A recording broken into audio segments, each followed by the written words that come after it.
You've read the books, you've watched the videos. You understand compounding, you know about diversification, you've heard the wisdom about long-term thinking. But now you're left with 1,000 conflicting ideas swirling in your head. Should I invest in index funds or individual stocks? Should I pay off my mortgage or invest the extra money? How much cash should I hold? What's the perfect asset allocation? The more you learn, the more complex and intimidating it all seems. It feels like a final exam that you can never be fully prepared for. But what if the final step on the path to financial wisdom isn't more complexity? What if it's radical simplicity? What if, after learning all the theories, the ultimate goal is to forget most of them and create a few simple rules that work just for you? Today, we're going to look at the surprising gap between complex financial theory and simple real-world application, drawing from the final, most personal chapters of Morgan Housel's The Psychology of Money. We are going to explore the ultimate destination of financial knowledge, creating your own personal philosophy for money. First, let's address the expert paradox. The world of finance is filled with noise. Financial news channels feature experts with incredibly complex charts, debating intricate economic data. Hedge fund managers build billion-dollar fortunes using quantitative models that a normal person could never understand. The message we receive is that money is a game for geniuses, a game of complexity. But then, something fascinating happens when you look behind the curtain. When you study the personal financial lives of many of the wisest, most experienced people in finance, you often find a shocking, almost boring simplicity. After 19 chapters of explaining the intricate psychology of money, Morgan Housel does something remarkable in his final chapter titled Confessions. He shows us his own plan. He lays out how he and his wife personally save, invest, and think about money. And it's shockingly simple. There are no complex algorithms, no secret stock-picking formulas, no aggressive trading strategies. This simplicity is not a sign of ignorance. It's the ultimate sign of mastery. It is the result of clearing away all the noise to focus on the few things that truly matter.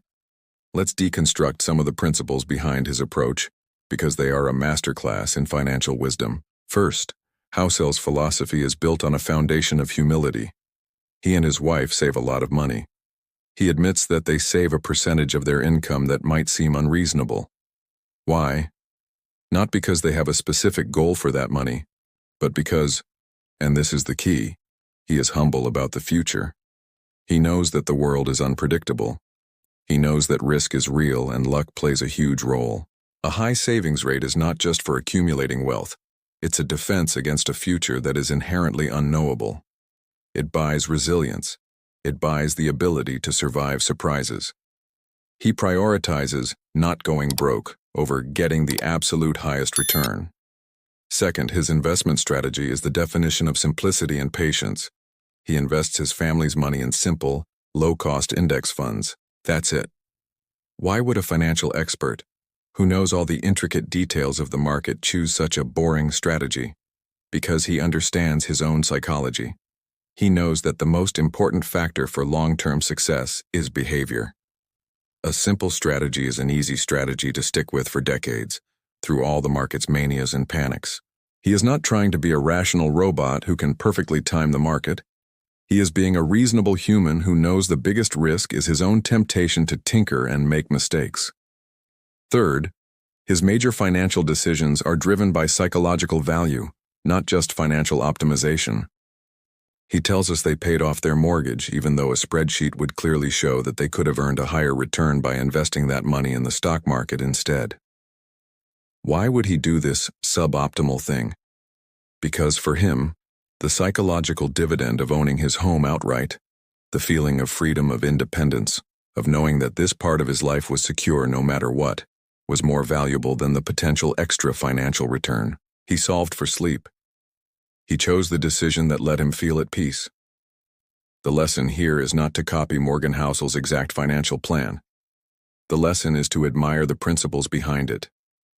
Humility in the face of an uncertain future, a relentless focus on your own behavior, and the wisdom to know that the purpose of money is to serve your life and your peace of mind, not the other way around.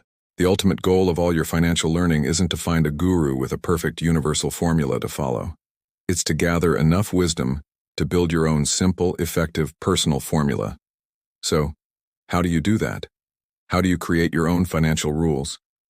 Start by identifying your core values. What truly matters to you deep down? Is it security? Is it freedom? Is it spontaneity? Is it generosity? Is it simplicity? Your financial rules must be a direct reflection of these values.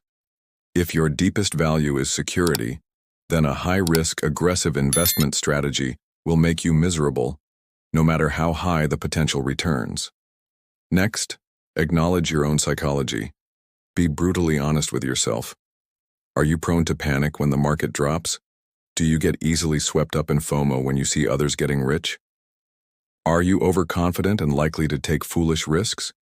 Your rules should be designed specifically to protect you from your own worst tendencies.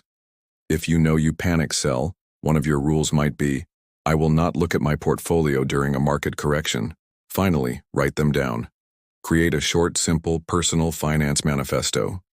No more than 5 to 10 bullet points. Keep it on your desk or on your phone. It is your constitution. For example, your rules might be, I will automatically save 20% of my income, no matter what.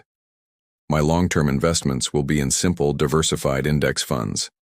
I will not sell my investments because of scary headlines. I will keep a 6-month emergency fund in cash, always. I will value my time and peace of mind over material status symbols. This document becomes your anchor. It is the filter through which you make all your financial decisions. The journey of financial knowledge should lead you not to more complexity, but to profound simplicity. It's about clearing away the endless noise of tips, tricks, and expert predictions to find the few timeless principles that actually matter. The ultimate sign of financial mastery isn't knowing all the answers, it's knowing which questions you no longer need to ask. It's having a simple set of personal rules that guide your behavior, allowing you to get on with the most important thing there is, living your life.